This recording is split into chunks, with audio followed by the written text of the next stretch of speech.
Hello, everybody. How is it going? How are you doing? I wanted to say hello. So I'm here. All right, guys. So we'll wait for people to filter on in a little bit. But in the meantime, how's everybody doing? Let me polish this lens a little bit, very scientifically, with my shirt. Yeah, you guys get a good view up my nose and into my face. So today, what we're going to be talking about is how to pivot and how to successfully be making and contributing to the hobby, how to be breeding, making plants, making money, trading, and basically you can up your game right now because of the bizarre situation that the world is in. And so I just wanted to go over, I mean, some of this is going to be for people who are already breeding and established. So it's stuff that will be if you're already geared for that. But other pieces of it are just for maybe if you're new to the hobby and maybe have 2 tanks, 3 tanks, and you're just thinking, you know what, I'd like to get a free fish, next month, or I'd like to not pay for my fish food each time I go to the store. Who doesn't want free fish food, or what seems like free fish food when they go to the store, when they go to the pet store. So that's some of the stuff we're going to cover. I need to open my sponsor for today's video, Dr. Pepper. Not really. Still can't get them to sponsor me. I don't know why. It's like I'm not famous or something, and have nothing to do with them. If you guys can hear me all right, let me know. I've set the mic up and the little gimbal thing. And it's supposed to be stabilizing things, but I don't know. It's not the best. Might be changing the setup when I can afford it. Sunny Doan, wanting to do this during lockdown. Animal lover number 1. How is it going? Rico Di Gao, hello. Let's see here. Matisse, hello. Cichlid 23, and we've got Muppet 929, John Aquarium. Hello from Germany. Guten Nacht? Yeah? Guten Morgen? I don't know. So in any case, I am also running on internet that has been having issues, as always. Seattle is going through a bit of a social time. So I know a lot of you guys, we're going to have to avoid certain words still because YouTube will not allow my videos to be searchable if I use words like schmovid and schmarona, things like that. That might have even shot me in the foot right there, just saying that. So basically, it's been a crazy year. If you guys have been following the channel, you know that I take care of fish and plants, and I have a dozen tanks in an apartment. I live in about a 650, 700 square foot apartment in Seattle, Washington, in the city. No yard. I do have a carport, which I can grow plants and breed fish in. And it is in a climate that is now warm enough to actually start breeding some fish and things like that outdoors. So in this video, what I wanted to kind of cover, and I'll cover other questions too if you guys have them. This is a live stream, obviously. So if we don't cover something that you're curious about, if you need help with your fish or something, hold on one sec. I don't know why this is like extra shaky right now. I'm trying to figure out if I can loosen one of these settings. All right, let's see here. We'll see if it gets any better. Who knows? Maybe. Hold on. Sorry, guys. Technical difficulties. I need that cute little like dog holding the wires and stuff. That says like, sorry, we're experiencing technical difficulties. John Aquarium, can you help me? My male betta is swallowing the eggs. Do I know how to prevent it? Take them. Yeah, so take them from the betta. I've had that problem many times with cichlids, with angelfish, and speaking of breeding for profit, bettas are a great one to breed for profit. You really only need 2 of them to start with, and you probably want to have, in my opinion, I like having at least a 20 long, but a 40-gallon breeder is the best. And if you plant that, just plant it with something that's fine leaf, or even something like here, I'll show you, like guppy grass, naja grass. That works great. And naja grass, it's one of those things where it's a grass right here that can be planted or it can be floated. It feeds almost completely from the water column. And it's thin enough that like, when the angelfish are in a hurry, they'll just cruise right through it. But also thick enough that it kind of makes a little bit of a boundary for the big fish and the little fish when they're calm. Like I said, granted, if someone's chasing someone, they'll just smash right in through it and they'll make their own path through it. However, you can see that the guppies and things are able to raise their young in that, and then the angelfish won't get it. Now, something that's really cool about these plants, so things like moss, things like guppy grass, things like your really common Sawassertung's another one that you wouldn't think of necessarily, or duckweed or water lettuce. These are plants that are so common that in the aquarium hobby, oftentimes they're not for sale in the books that aquarium stores order from. So you go into a place like, say, Aquarium Co-op, and they don't necessarily have the ability to order naja grass. So the fact that I have a tank like this, I can grow a portion, and if I just reach in here, I mean, this would be considered about a portion. So like a little, if you ball it up, it's about like a golf ball, something like that. And that could go for $5 easily, just if I'm selling it to other people. However, you may only get $1 or $2 from the store for that, and that might be in store credit. But right now, because of everything going on in the world, we have a really unique opportunity, and that is we can breed and grow plants and animals that used to be extremely common and extremely cheap. And a lot of times right now, at least out here on the West Coast, let me know if you guys are in some other state, or if you're in another country and things have gone back to normal, everything's opened up, and you're getting the fish and plants and everything that you've wanted. But around here, we are extremely limited. Pretty much if it's not bred in the United States, it's not around right now in the hobby.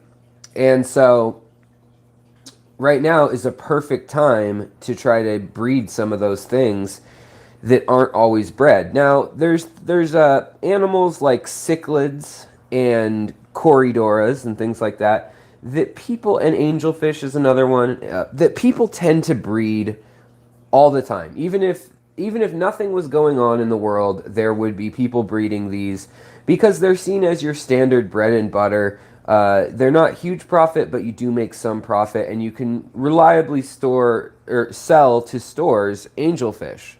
So say you have 100 angelfish growing up every month, it's staggered out, and you've got like a 6-month backlog from the time they hatch to the time you bring them into the store.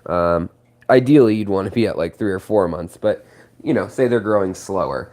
Right now, the stores, yeah, they may also still be having some fish like angelfish and maybe a few types of tetras, all the mollies, live bears, the guppies, platies, all that stuff. They should have plenty of gouramis also. But when you get into anything that's oddball, some of the more interesting plecos and things, then you'll start seeing that their selection isn't quite there, at least in the United States, at least on the West Coast right now. Any state that's still in a shutdown. So if we take a look, though, at what's in the aquarium, the easiest thing to think about. If everything else was being equal, and pretend that we went to the store and they wanted to buy everything we had, what would you want to sell? Well, you want to sell stuff that is small, but that grows quickly, right? That's to make the most use out of your space and your time and your tanks. That seems to make sense, I would hope. So let's say that for me, that means stem plants. So right now, I have been selling an immense amount, and this is through Facebook groups, through Craigslist, through, I mean, you could do it through eBay. It's not just to stores. Stores, you're going to get the worst money, but I just want to support my local aquarium shops that are open through this hard time. And you're going to get the most money though from person to person sales. And so what you want to think about is what don't they have? What can't they get that you can provide, or what do they always want and you can provide it less expensively? And so that leaves you with several different paths. I think the safest path is something along the lines of growing like a pretty rotala. So this one, it needs to be something that a lot of people can deal with. If you want to grow something that's easy to grow and for the masses, I highly suggest that you get a cutting of something like Kabamba or a nice Rotala or a nice Ludwigia, but not necessarily whatever the most common species is, obviously. Get something a little interesting. Like I have here a Red Star Ludwigia, which is a little different. I have a purple Hygropenetifada. You want to just kind of switch it up a little bit so that people are still interested, so it's something new and exciting, but it's still familiar enough that they know to be buying it, that they know that there is something for sale and that has a market. Because if nobody's looking for what you're selling, it's kind of pointless, right, guys? So, and I just noticed that the last of my Crypspiralis is not doing so well. The Crypspiralis over here looks to be completely dead and gone. That's a bummer. But, I mean, you can get more money for rarer plants that grow slower and rarer fish that are harder to breed. But you also have a smaller market of who you're going to sell those to. So right now, if you could successfully grow lamb chop rasboras, chili rasboras, celestial pearl danios, blue neon or green neon tetras, I mean, that would be, you wouldn't make much money off each one, but they would probably be in high demand. Right now, it sounds silly, but we can't get them. I can get cardinal tetras, those are being bred in Florida, but I can't get neon blue or green tetras at most stores lately. They're running low on those. Danios, that's something that they breed in Florida that's fairly easy to spawn and breed, but that's something that you could breed on your own, but it's not going to bring you the big money. So you want to get something interesting, and right now the hardest part's probably going to be where you're going to get that something. Well, that's something I would assume you could probably get from, there are a few places that still breed stuff that is very rare, like the Wet Spot or Select Aquatics, all Oddball Aquatics, and Greg Sage, people like Lucas Bretz, Dean, with the Aquarium Co-op, and Master Fish Breeder Dean Tweedle. People like that have some unusual fish. I picked up these Pelvicochromis, they're not Pelvicochromis, they're Nanochromis, they're related to Pelvicochromis, fish, hoping that they'll spawn their little cichlids, because they are easy enough to care for, but they're and familiar, but they are not in the hobby in my town at all. So I'm trying to spawn species that are close to something that everyone knows, but a little different. And so it's not something that's like a Tanganyikan or a cichlid or a brackish puffer. Like those would probably you'd probably be able to sell one of those once in a while. But right now, you probably want to go for selling more of an item. So you want to go with easier to breed fish, and then you want a little bit of novelty to it. But honestly, if you had just seen neon tetras for the first time ever, you'd never seen them in a store before, what would you pay for them? Because if you go in to a store in 2010, you're going to pay $30 or more for a celestial pearl danio, for an erythromicron, for an emerald rasbora. And people thought, wow, there's this new fish. It's so beautiful. Even though it's a nano fish, looks like a little trout. It's got spots on it. It's awesome. Well, it turns out that, I mean, people are willing to pay that. Look at panda loaches. They go for up to $30 still, and they're not even new. They've been around a while. And so there is this inherent beauty and grace and also ease of care that comes with some of these animals that gives them the price. But I mean, with celestial pearl danios, those are a fish that has been around since 2006 to 2010, depending on where you live. And it's still got about a $6 price tag, even though they spawn very frequently. They really should be almost as easy as live bears as far as spawning goes on a commercial end of things. And so right now, they're a great standby, and they always are. Not necessarily to sell to your fish store. You're going to need a price point of over about $6 to make it worth your while on selling to a fish store. And then you're going to want to take the store credit deal, obviously, because fish stores, as a general rule, are going to pay you 1/3 of whatever they retail the fish for. But right now, you don't want to necessarily undercut the fish stores on the bread and butter things that they have. But you can undercut them, or it's not even undercutting, it's just catering to a different crowd that wants something different at the same time because they can't carry certain things. And I think that that's the right route to go in because, you know, I don't think we need to be competing with local stores necessarily.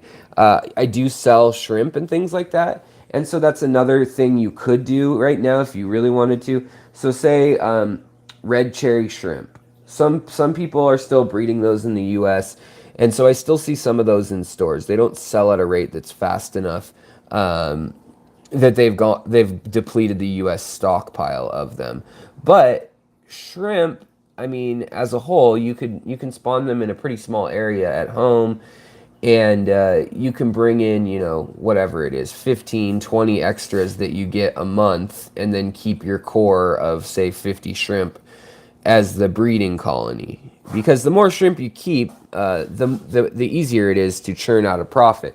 If you end up selling them off and you only have, say, 20 shrimp in your colony at a given time, then it's really rough to rebound from that. You're going to have to wait like 6 months or 3 months, whatever it may be, before more are adults and ready to spawn. But I just wanted to kind of bounce ideas off you guys and kind of tell you what I've been doing and what's been making money. So what I've been doing for people is I've been getting plants, and I have kind of a high-tech plant package and a low-tech package. And then an in-between for people who may not know, or maybe they have CO2 in some of their tanks and not others.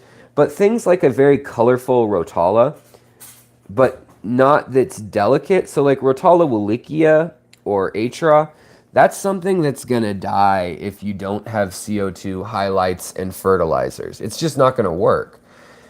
Whereas Rotala Sunset Vietnam or something like that, you know, Rotala Macronda Super Red, things like that, you're going to be able to still grow that. It may just look more like a green gecko Rotala or a green Rotala, and in the low-tech tank. And that's fine, isn't it? I mean, that's still kind of cool. It just may not look as good. Now, you may get less money for it because of that, but in the long run, I think you make up for it because you can sell more of it. And like I said, again, we're focusing on stem plants because you can cut those and regrow them at such an incredible rate. Now, for me, I have several plants that are kind of my favorite to grow in the stem plant world to make money, even when we aren't in a lockdown. But right now, I can sell this to individuals. I don't grow enough. If I had a 40-gallon breeder just for growing one type of plant or something, I'd probably pick the Kabamba furcata. It's just a beautiful plant. It can grow in high tech, low tech. Kabamba green and purple is also a really pretty plant. They close up at night. They're just a really dynamic plant, and they're just interesting. But they'll grow in gravel. They'll grow in nice aqua soil. They'll grow in sand, and they grow probably an inch a day under ideal conditions. So they're a really good plant to be growing to sell. And so what I'll do is I'll just cut little 4 to 6 inch snippets of them, sometimes even smaller, sometimes 2 to 3 inch, just the crown if someone really wants them. And, I'm down to my end of what I can share.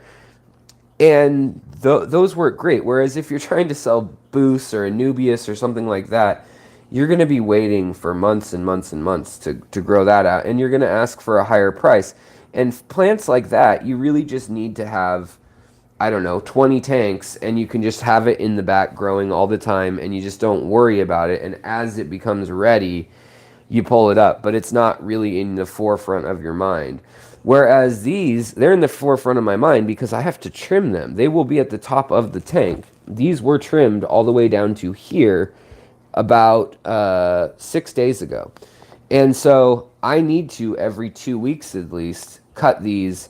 And when it grows that quickly, you can cut them, plant them, and then on a 2-week cycle, you'll have double the plants because you've replanted the stalks. And then you're going to sell both growths cut halfway. So you end up being able to sell twice as much if you wait 2 weeks. And I find that works because then you don't oversaturate the market. The other one that I really love growing is the Hygrophila pinnatifada. Now, this is one that legally is a little bit dubious. You cannot buy and sell it, but you can gift it. You can have possession of it legally. And so there's a few plants like that, like milfoil in a lot of places. You have to check what it is in your area, but it makes it so that it's a beautiful plant. It's an interesting plant, but I can't sell it. But I will sometimes throw it in to responsible people. I'll say, hey, I'll include this if you spend $40. And so sometimes there's nice little icing on the cake type add-ons that you can do. But another great plant that I like to deal with selling, and that's working right now very well, is people are being very hands-on during this lockdown. Now people can go out to the stores here and everything, and the pet stores stayed open the whole time, even though they were down to skeleton crews, and a lot of them chose to close. But there was a big shift in that a lot of people on YouTube, I noticed, and Facebook and in groups and just friends, started doing more aquascaping and things. And for me, I think that's great because I'm actually growing lots of little teeny starts of these fine plant, what's the word? Fine leaved plants and things like that, as well as, like I said, the nano fish. Downstairs, I'll show you, I've got a crazy menagerie of babies right now of different species. I'm growing the rice fish because, hey guys, no matter where we are, short of maybe Alaska, it's rice fish season. You can start putting your Medaka rice fish outside, and same with your zebra danios and your meteor minnows or your comet goldfish and things like that. So they're a real easy one to be spawning, and I have videos on how to do all of that on my channel. If you're curious how to spawn these things, you can look up the how-to videos. But the other thing to keep in mind is that there is the whole sector, especially if you're in an urban area, or in the metro area, there is immersed or emergent growth. And so right here, this is a golden Nicaea variegated.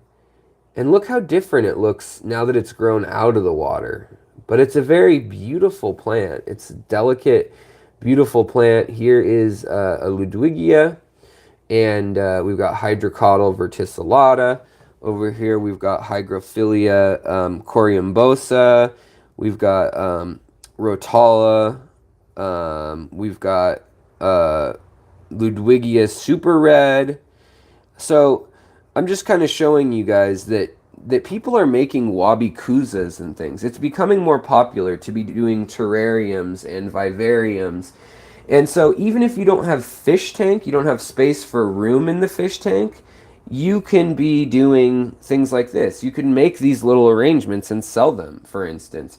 Farmers markets are starting to pop back up, and a lot of people sell air plants and things like that. But how cool would it be if you got together a bunch of repurposed glass? You know, this could just be the bulb unscrewed from a light on an old fixture. You could get it at an old a used hardware store type thing.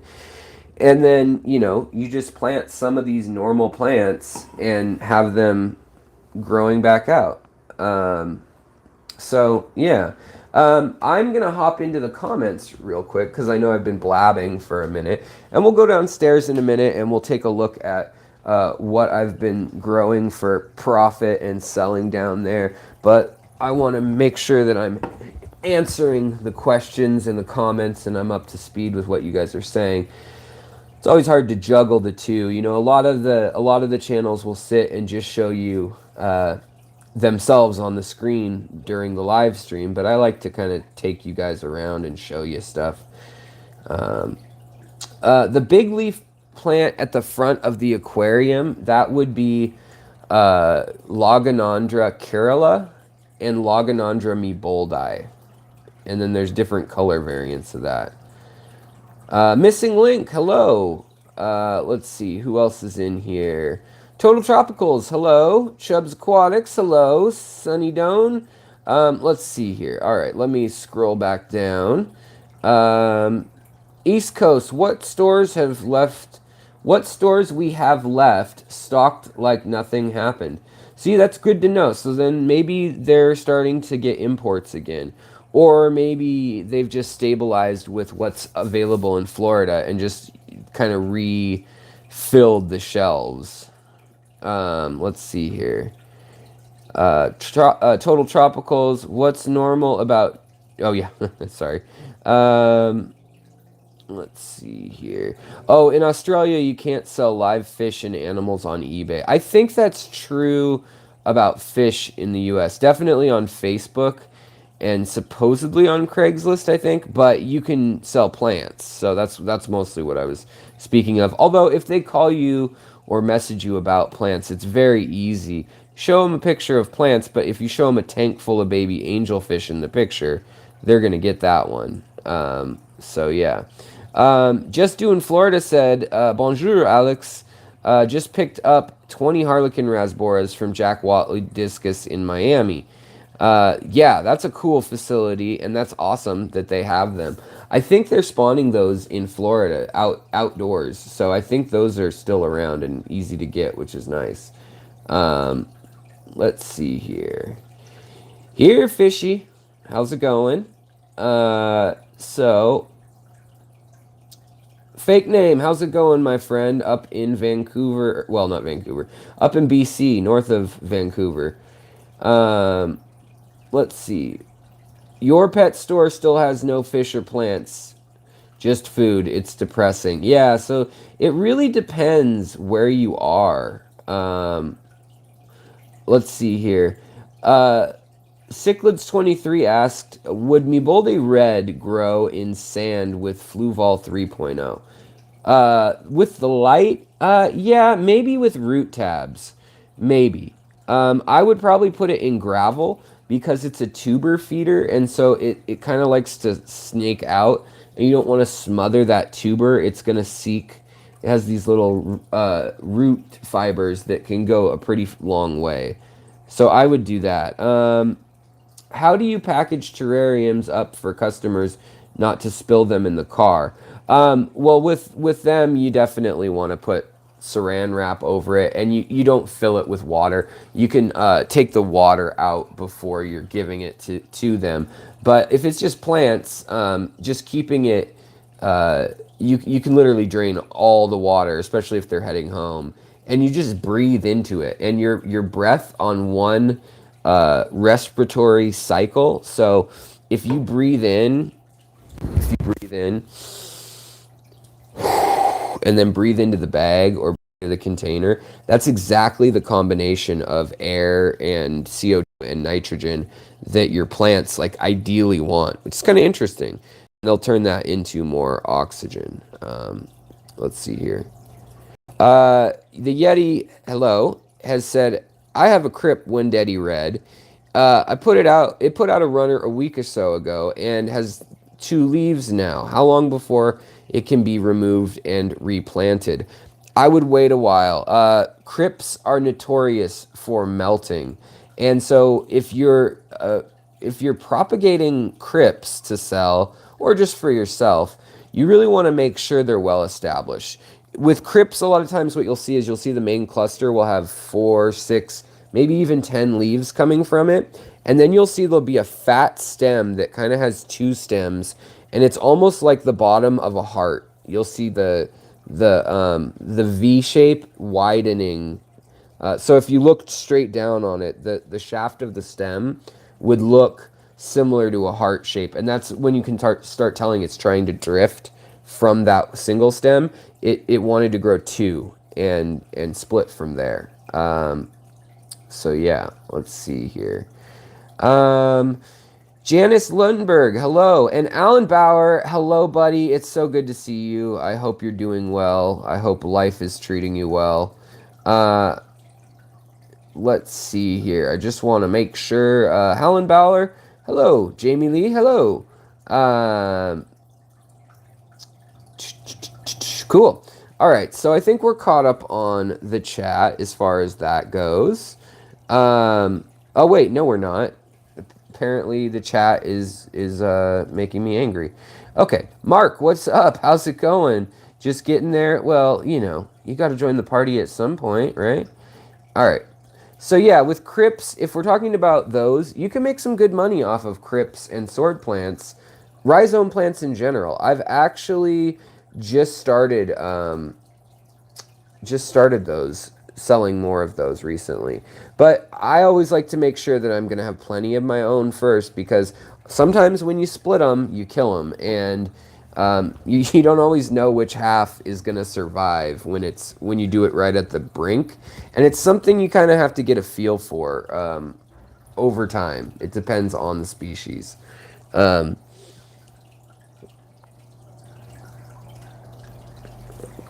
But I think we should head downstairs. I hope I don't lose you. If I do, I'm going to try to come right back. Just because right now I'm on the Wi-Fi here. I want to show you what I'm spawning right now and what's been selling really well. So I'll show you that right now. And it's because of the lockdown also that people are... Maybe they just need something common. Maybe they just need black worms or vinegar eels or something like that. They come to me, and that is going to stop them from going to the store somewhat. And so then I can offer them more of what I have, which might not be what they were looking for. So let's hope that this sticks with us.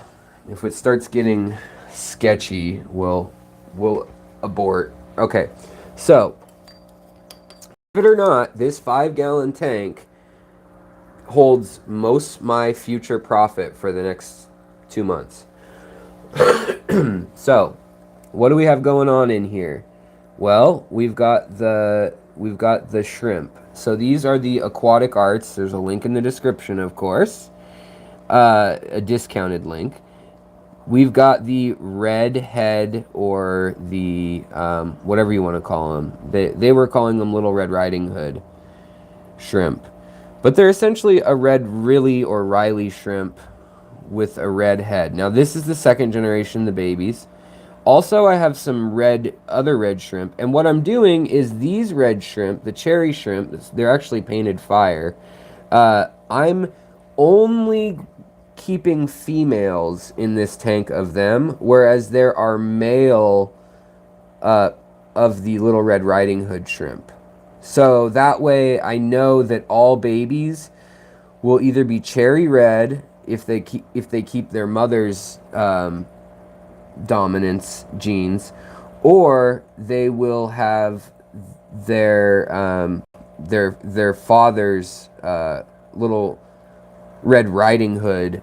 They could have some sort of Riley or Riley genes. And some of the shrimps are still turning out a little bit translucent, but it's okay. Most are not. And then the other thing we have going on in here are we've got little baby long fin plecos. So these guys were born not too long ago, maybe 4 weeks ago, and they're hard to see, but they're all over the place in here. So I've been feeding them live food, I've been feeding them algae wafers and things like that.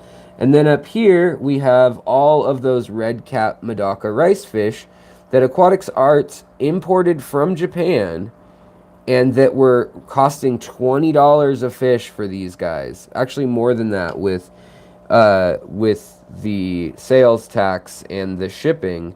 However, these guys, I've already made my money back just selling even this young of fry.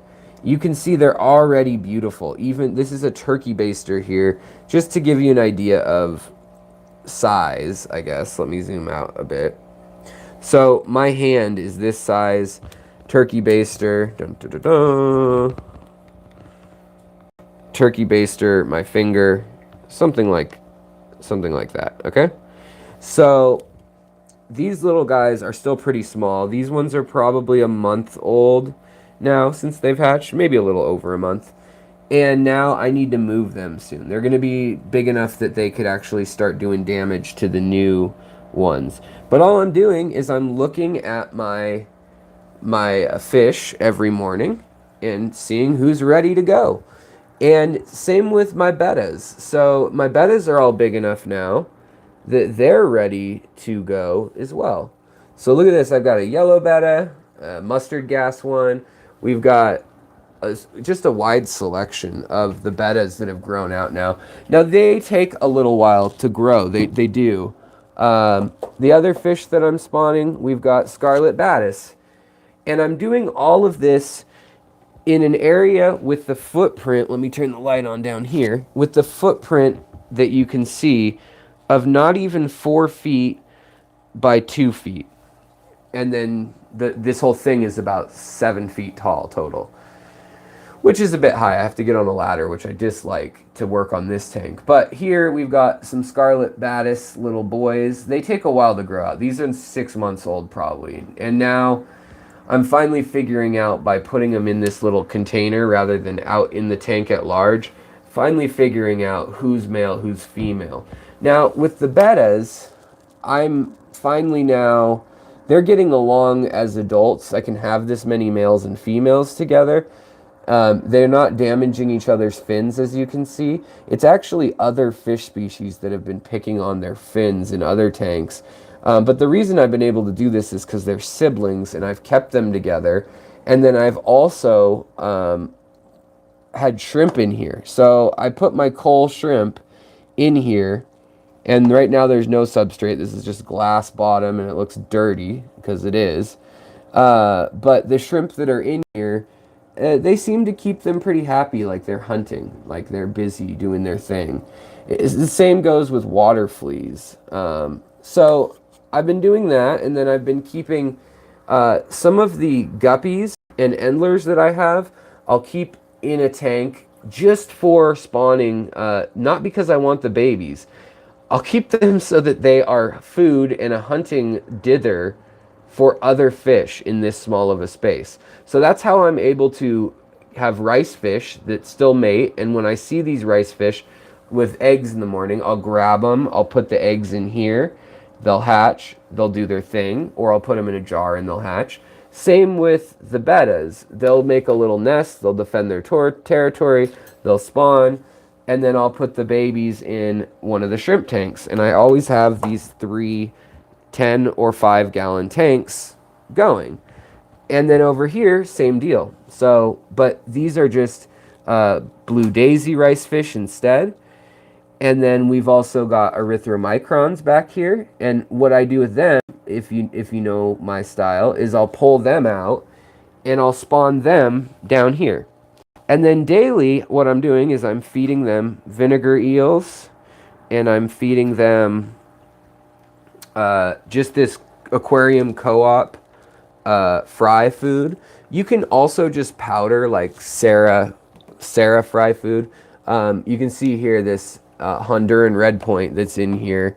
I moved him. Remember, he was in the other tank with the angelfish, but I thought that he was going to eat all the babies, so I moved him. Well, believe it or not, he can deal with these little guppies and those shrimp and the bettas and even these scarlet batis.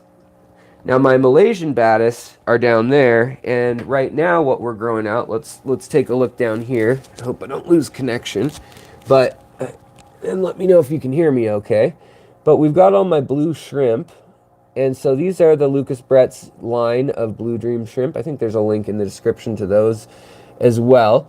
I don't have a discount, but I can say that he's got some mighty fine shrimp lines. And in here, we've actually got Corydoras.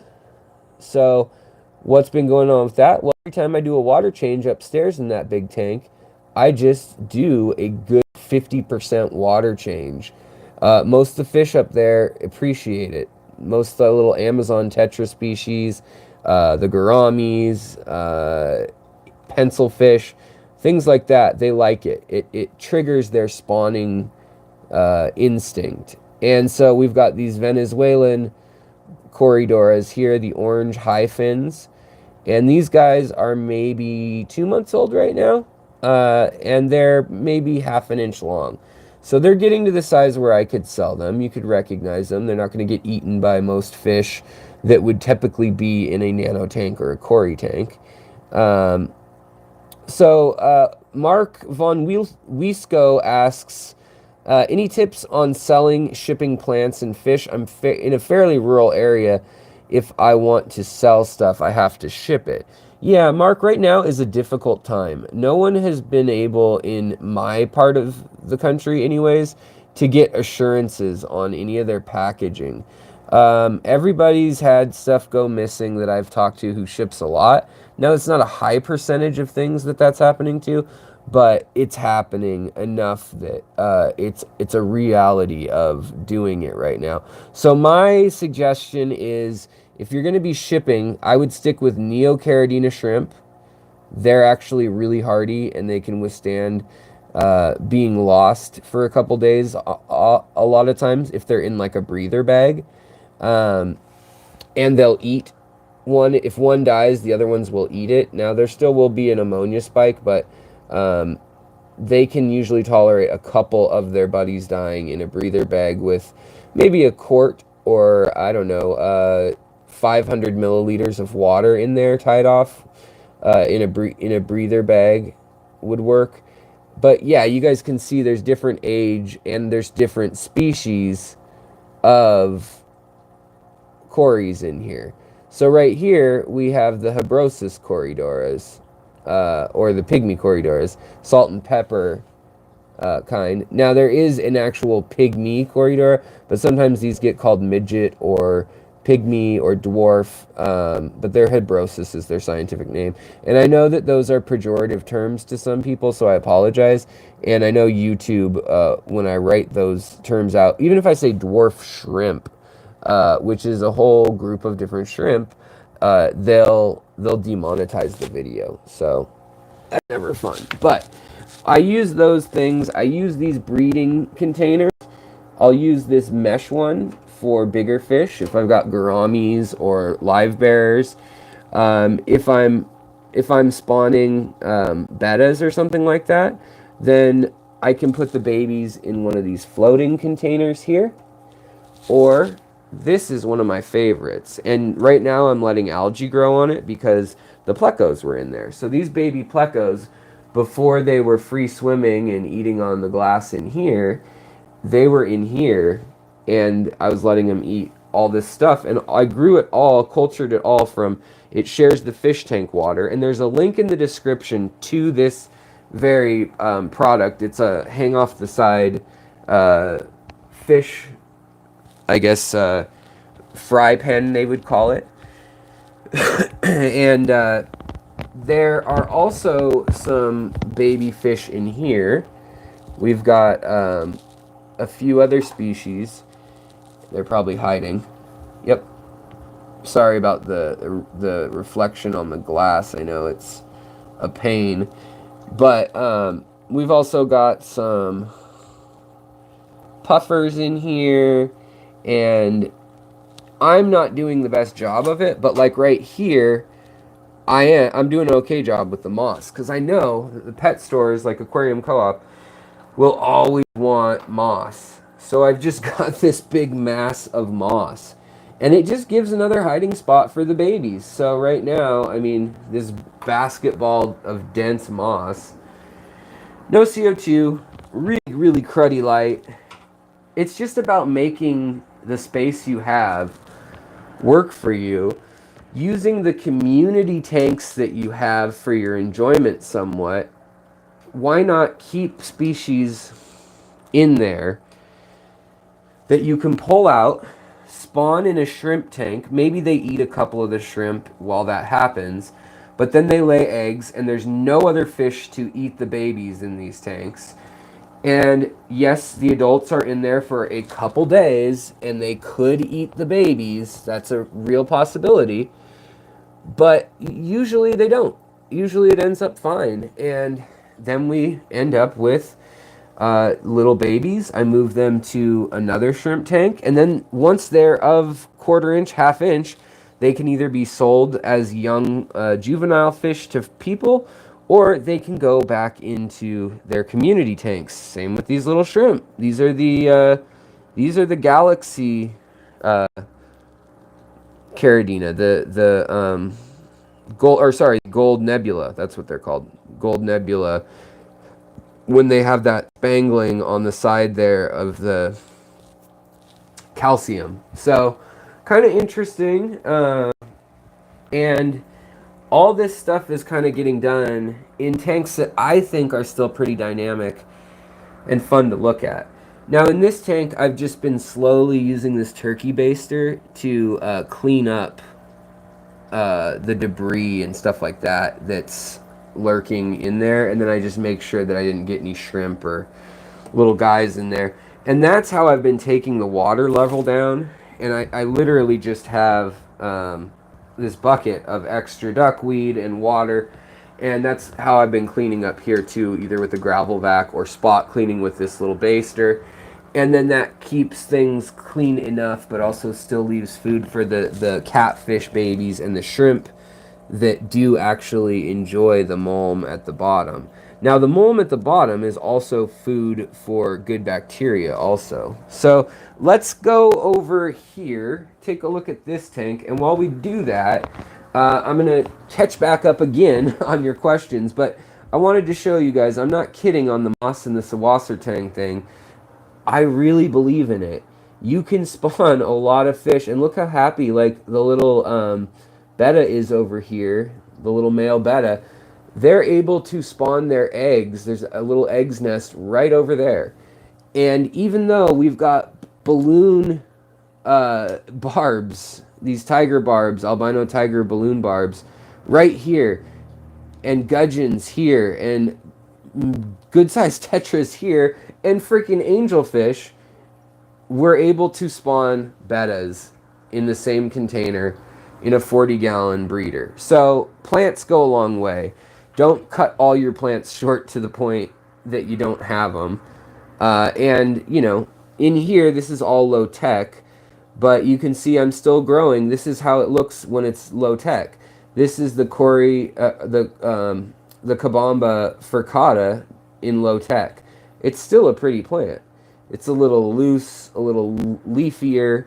Here's the Aquarium Bosa Blue. This stuff grows up to 3 inches a day. I'm not kidding. It's insane. And then, you know, we've got the Nymphoides Taiwan. We've got bonsai, Rotala bonsai. We've got the tighter mini butterfly Rotalas.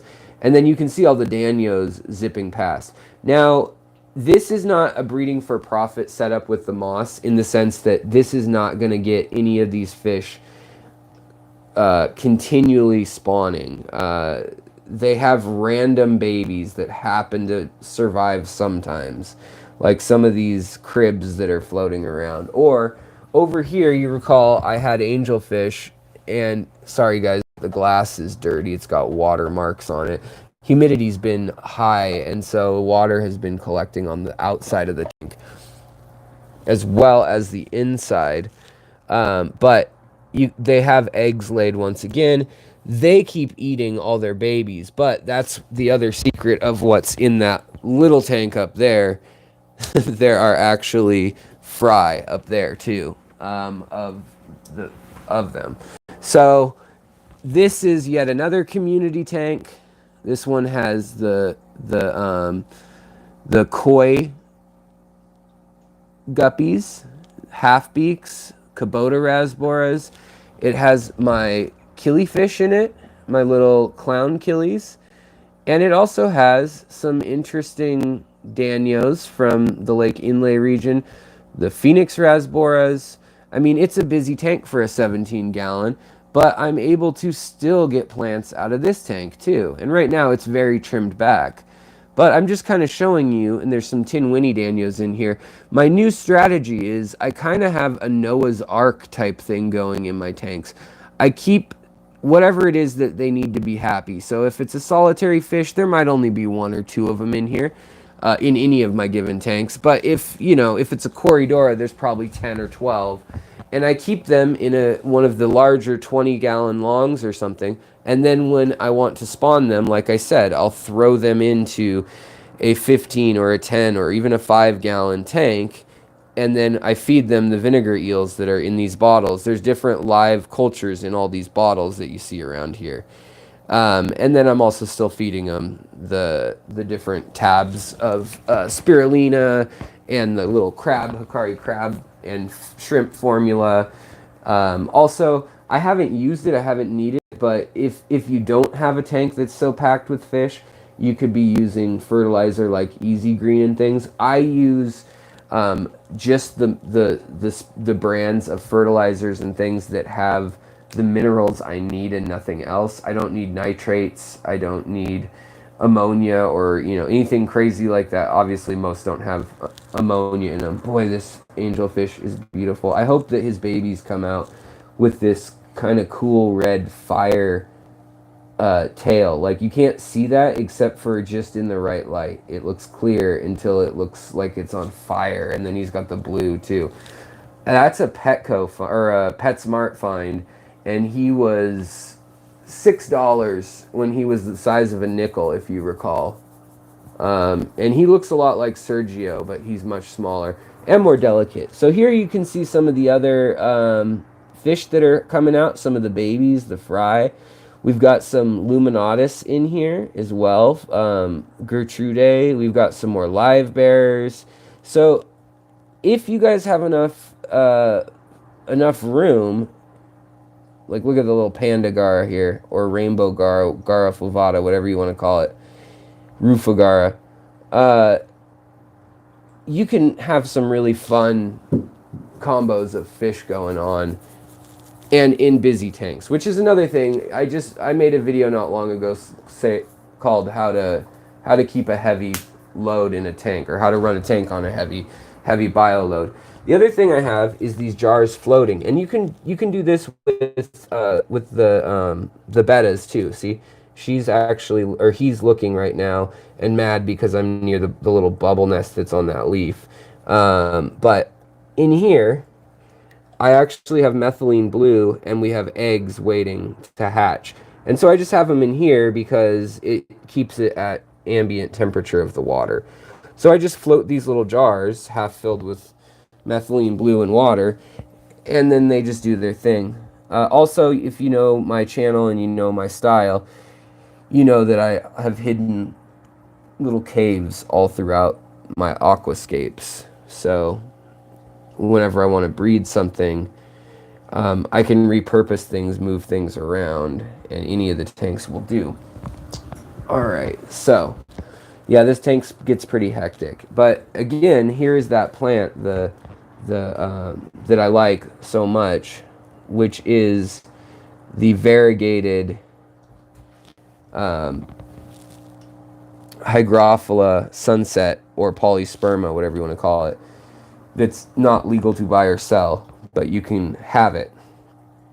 You can't take it across state lines, though. So the thing I was going to say, though, is right now, postage, it's really, I'm having a tough time selling things online. I don't like doing it anyways because of the casualty rate of a lot of fish online, but I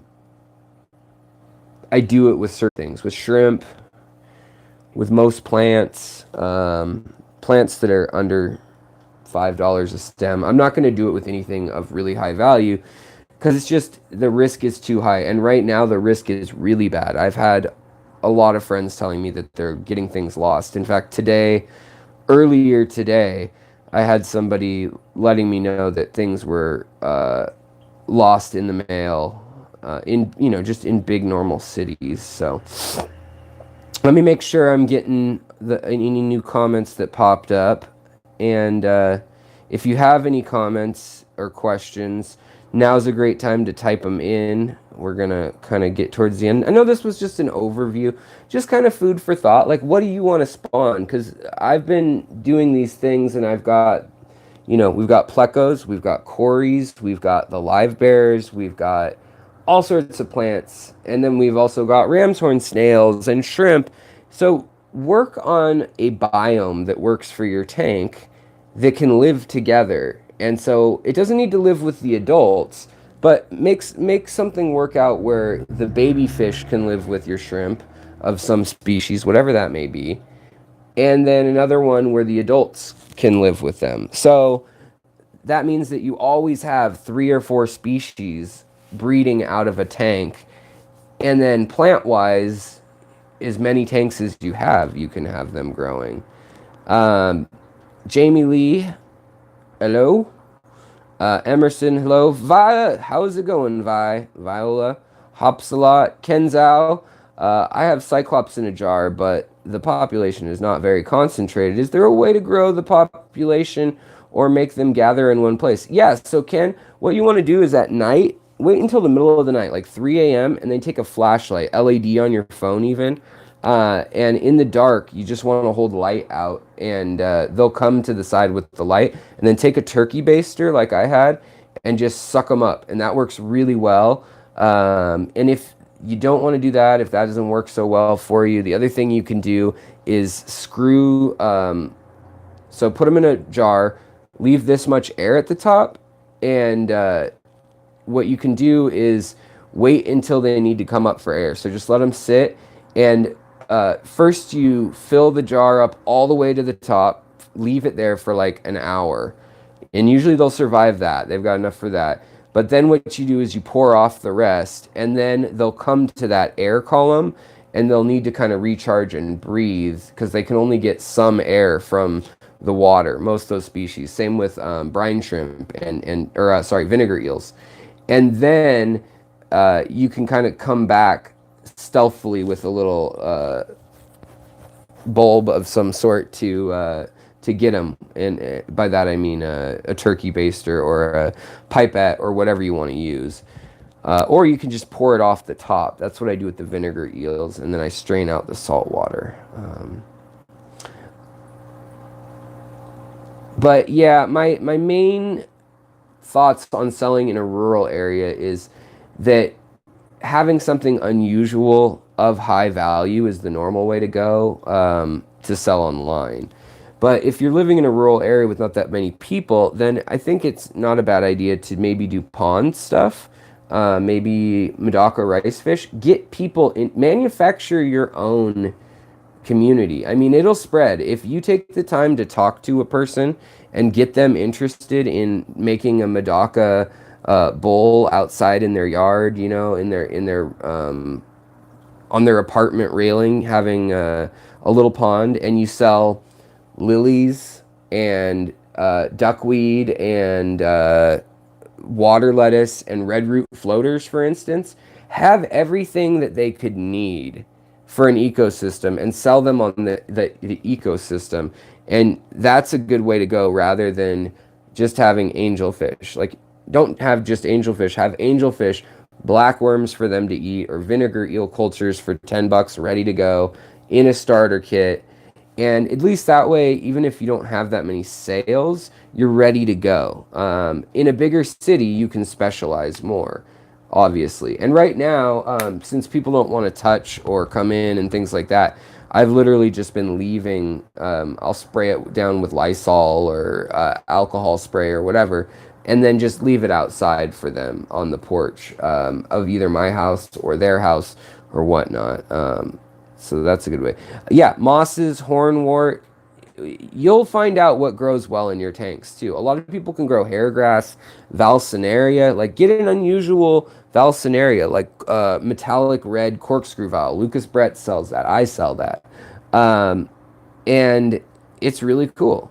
Why does the one tank have a blanket? Probably. Oh, it's not on the tank or anything. It's just it's just underneath the tank so that the wood isn't resting right on the wire rack. There's just a piece of felt, like a little cloth on there for the person who asked that.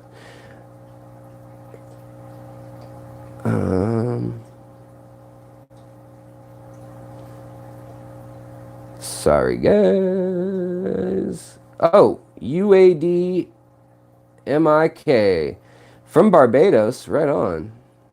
Well, thank you for joining the chat if you didn't leave already.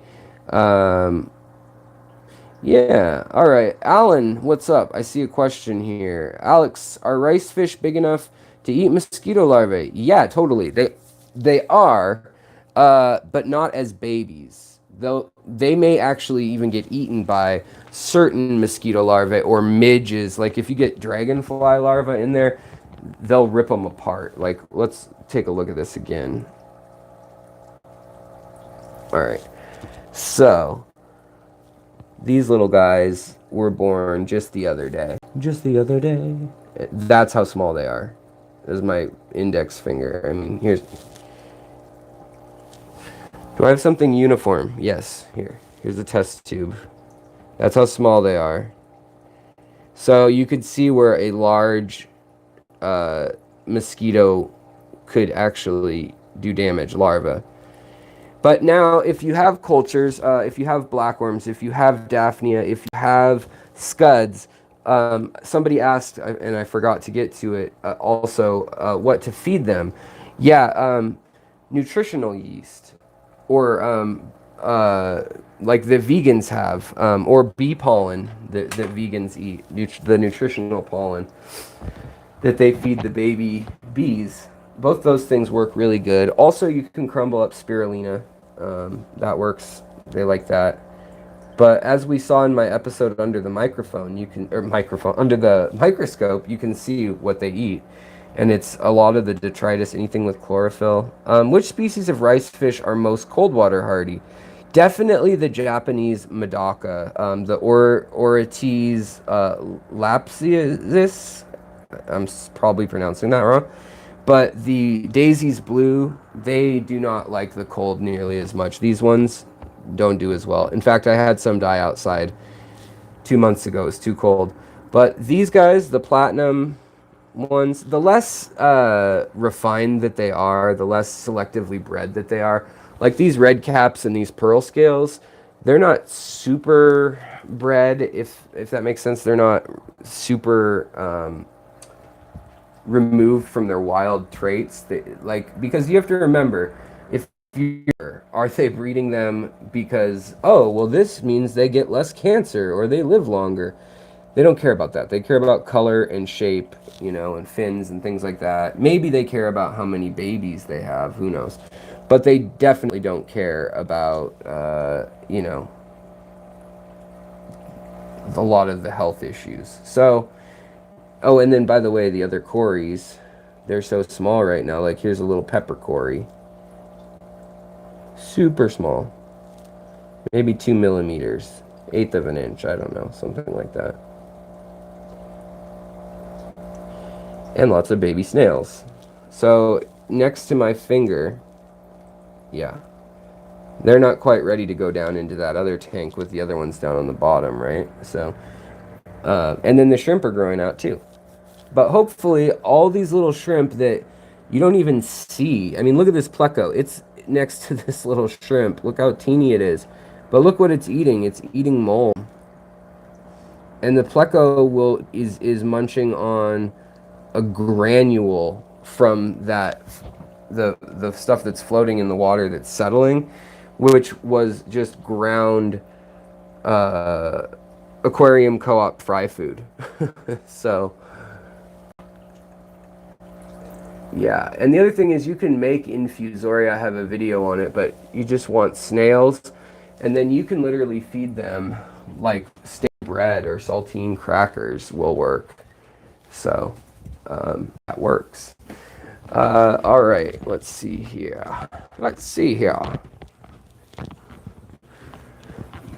Yes, Hygrophila rosenvig. Thank you, Emerson. That is the plant of notorious needs, or notorious. I don't know. It's notorious. Why do I have a layer of sand underneath my substrate? Pretty simple. I choose to do that. I mean, it can lead to having pockets of bacteria that are no good, like, what do you call it? Cyanobacteria. But what it does really well, the reason I've done it here, is there's maybe 1 inch of sand. It's for the stone. Because you can drop a stone in a tank on sand, and it'll cushion the blow way better than gravel. It just diffuses those pressure points. Oh, New Mexico Aquatics, little Bobby, what's up? Yeah, breed goody eggs. You were like right there next to where they start occurring wild. You should totally go get some. You could probably breed them outside in ponds. Platies, another great thing to breed. Mollies, another great thing to breed. Just get an unusual or interesting style. And even if you're out in a rural area, if you're willing to drive like an hour into, I don't know, New Mexico, like, I don't know, what do you have? Las Cruces or something. Maybe you can set up a day where you hit 2 pet shops and sell 50 mollies to them each. And then in the meantime, before you sell it to the pet stores, try to hook up with people on the internet that want those fish first. So post to your local, usually they do it by region. There's like a western or a southern New Mexico fish keeping group or club. And a lot of times that helps. How should I take care of this Ludwigia tornado? I recommend CO2. It's not a must, but it'll grow tighter, it'll curl tighter, and look almost like a DNA helix better than just a curly-Q pigtail. And I would give it a lot of nitrogen. Don't worry about the iron, but a lot of nitrogen, a lot of potassium, and then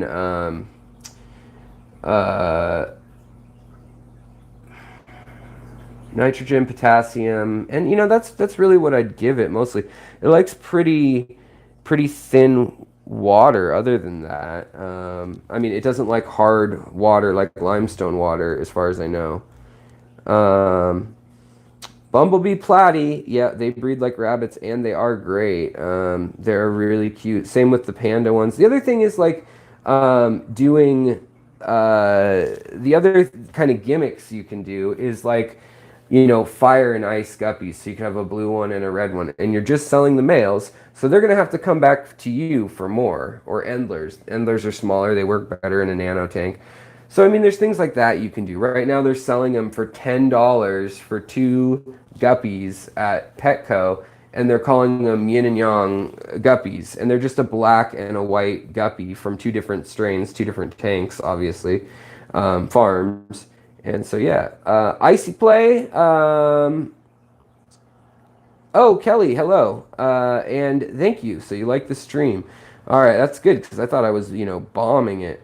Um, what are good fishbowl plants? I would say plants that don't need a ton of nutrients, don't need a ton of light, and that float there. So, there's mosses, there's Anubias are a good one. Here, let me flip this around. Guppy grass is a good one, but like, these little Anubias, they're great. Hornwort that floats, pearl weed, Java moss, willow moss, all those sorts of things are nice and easy that don't need a substrate. You could get Bucephalandra as long as you're keeping your water real clear. You want something that doesn't need a lot of nutrition either. The Java ferns work well. Oh, here we have a crazy catfish So there's a couple of these catfish that spawned in this cave, and I got their babies out, and I hope that I can get them to grow. But I want to show you their crazy antennas. They look like an alien, and they're creepy. Look at them. Look at them. Ah! They're like sawtooth. Would you say that Misi shrimp are small enough for Harlequin rasboras? Yes. For adult ones. If you're trying to raise Harlequin rasboras, I would get fresh baby brine shrimp. No nail polish today. Yeah, that's right. Not even a clear coat. No, I just took it off, and my wife and I haven't been sitting around bored again yet. But I did get so many comments on that I thought it was a rather funny experiment. And anybody on here who won, I mean, not that it would matter if I wasn't or it shouldn't, but I'm married to a lovely woman who's an incredible woman. But if I did happen to be interested in the same gender, and that was indicated via my nails, what should that have to do with fish keeping? So it kind of ticked me off in a way that like it didn't hurt me because I don't identify as gay. It's not offensive to me, but it is offensive to others, and that's why it offended me, and that's why I kept painting my nails. Also, was at the point that people were like, "Oh, what does that mean? You're painting your nails?" I literally got people dropping the derogatory term with that starts with an F about me painting my nails, asking if I was gay, blah blah blah, and say yes, my wife thinks I definitely am. But I mean, here in Seattle, I don't know where people were from that were saying that. It's no big deal. I mean, we've had Jimi Hendrix and the Doors and the rock and roll and crazy punk and stuff for 60 years. I mean, get with the times. Musicians and things have been painting their nails, and I mean, Guns N' Roses and all the 80s ultra macho hair band, which was ironic that they're wearing spandex and have like girly hair products. But in any case, that was my side rant about my nails. But yeah, I'll probably paint them again just because it weeds out those people who care that much about it. Plus, it helps. It gets attention. It weeds out. If you care about my fingernails on a fish channel, then you can help yourself to the door. Also, I would say that these guys here, in this little holder, this are baby brine shrimp. And this is called the Hobby. Hobby. It's made in Germany. It's the brand. There's some salt that dried from last night just in the water. But in here, I just actually, eek. There's rings, and you put the eggs in here, and then there's rings that the babies swim under, and they're attracted to light at night. And then you just take a little filter and scoop them out, and you got baby brine shrimp hatching every 24 hours. No electricity, no light, nothing. I just keep it at room temperature. You can get more brine shrimp if you heat it and put a light on it, but you don't need to. And then that way, the little hoops they jump through means that you don't get any of the shells, which are just waste product. So yeah, let's see. Oh yeah, how are the pygmy sunfish doing? They're doing great, Alyssa. Thank you so much. Chevy Fish, what's going on? So some of them are downstairs in a tank that I just showed off. They're in with the Myanmar black and red tiger batis, and then the others are actually in here. There's a pair in here that has had babies and then they ate them, but we're gonna give them another chance. Now it's grown really thick in here, and I know it looks like there's like no space in here. I think there's a gallon and a half of water, a little more than that, in this whole container. And they actually, I put them in a 10-gallon alone at first. And they just went in the corner and hid under a rock, and that's where they were every single day. So this tank is like more than enough, and there's Blue Dream shrimp in here with them, and then I've been growing immerse stuff. And my plan was to put the eggs in here if they laid eggs again that I could see. But the eggs are very small, so I haven't been able to like grab the eggs. But in here, I've just been feeding them live food, and they may have had one baby a while back now, because I did count 3, and I was like, I thought I got the 3rd one out of there. So unless you gave me one that was like uber teeny that I missed somehow, they may have actually had one baby survive that they didn't eat. But yeah. Well, there you go, you guys. You're talking about New Mexico Aquatics, and little Bobby talking about getting together with a Santa Fe club. Or a New Mexico club. Yeah, get a regional club together. Do I keep white cloud minnows? I have almost every year except this year. They are around, and I'm sure right now they're like $4 or $5 probably. In a month or two, they'll be 99 cents or 50 cents because everyone will be spawning them. So that's why I recommend getting some rice fish. Shell out the extra money on guppies, rice fish, whatever it may be. If you trust the breeder, pay them the extra amount, because they're going to be babying these fish. They're going to be taking good care of them. Right now, my gouramis are actually getting ready to spawn again. They had babies not long ago. But the babies didn't grow well. So, yeah. Do I know any Swedish? I don't know any Swedish, but I do know French. I do speak a okay amount of French. Let's see here. Yeah, Mark, totally. Clear nail polish for playing guitar. Yeah, it does strengthen your nails.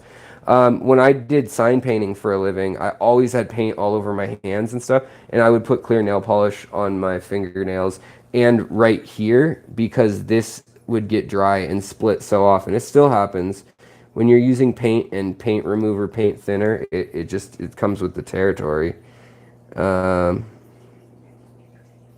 New Mexico, little Bobby. Okay, you are a semi-retired glam rocker. Interesting, Bobby. We will have to talk more. I did not know that about you. That is awesome. Alyssa says, I should share a photo of the box full of wet moss they came from. I'm having trouble feeding them baby brine shrimp because I can't get the net into the actual water. Yeah. Alyssa, I would like to know how many you have, like, now, if they're doing that well. How many different types of guppies have you had at once? I've had up to like 10 species of guppies. I just don't keep them in. I mean, they all got to be in their own tank with live bears. And if they're ever together, I like to have endlers more than guppies. And actually, there is not a guppy in this tank. Every other tank has some sort of guppy in it because I'm a lunatic. That's the main reason, the lunacy. But I need to get going because I have a date with the missus to watch some Netflix and chill. So thank you so much for joining. I know this was casual. We kind of jumped around as normal. But I just wanted to say hi to you, to my friends on Facebook and on the live stream on Instagram and on YouTube. And I hope that everybody's doing really well. We've spent almost an hour and a half together today. So I'll probably be back. I know I missed one of the live streams this week, but I should be back soon. Take care of your plants, the critters, the people around you, and of course yourself, because if you don't do that, you can't take care of the other things. And have a great day. I think if half of us did half those things I just mentioned, half of the time, that the world would be twice as good. And also, don't believe the hype. If you've read about Seattle being occupied by crazy people, I was almost thinking about uploading a video of going down to the occupied zone, which is now called the organized protest zone, because there's families there and there's kids and there's workshops and it's insane. It's not anything scary right now. It could kick off again into tear gas and stuff, but right now it's just silly. So, I mean, it's just a great spirited community organization and things like that. Alyssa, here's the other tank that they live in. They're in here with the Malaysian red and black guys, Battis, and a couple sparkling gouramis. And then I was also mentioning, look at this crazy amount of moss that I've been keeping in my tanks, just massive amounts of moss balls. So if Aquarium Co-op or Aquarium Zen or anyone nearby needs moss, whoo, I got a lot. $5 a little grab bag for anybody who needs it. I've got about 5 kinds. All right, guys, have a great day. Take care of your critters, and stay safe and wash your hands still. And good luck selling fish. I'll talk to you later. Bye.